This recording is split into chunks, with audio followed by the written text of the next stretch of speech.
The arena just exploded in cheers when they saw the former president.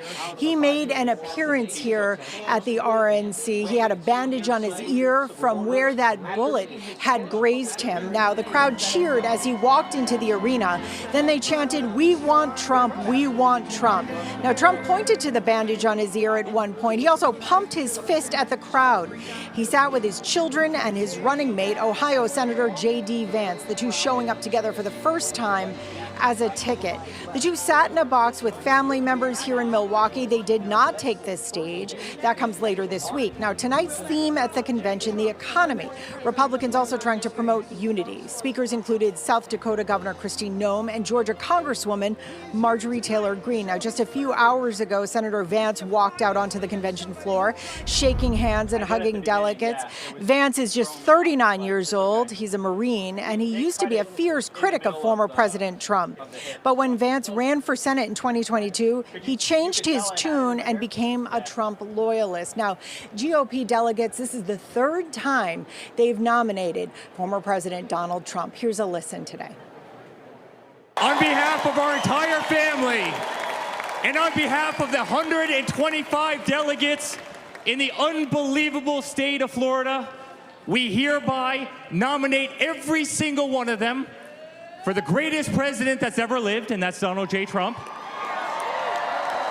hereby declaring him the Republican nominee for President of the United States of America.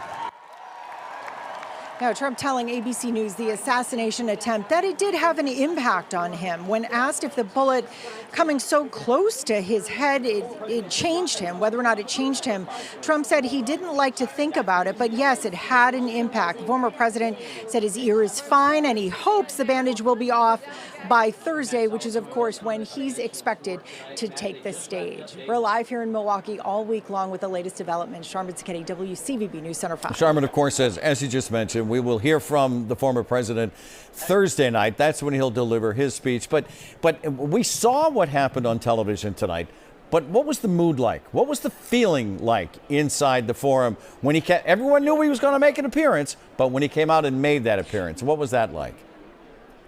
You know, I do feel like while we were all reporting that, not everybody in the building did know that. And so when he actually stepped out onto the floor and all the cameras took him and you could see his face on the screen, people were excited. They were cheering. They rushed over to the people who were milling out and about, who weren't in the actual area of the convention hall, who were outside it. They came in and they were looking and they wanted to see, and people immediately started taking videos with their cell phones.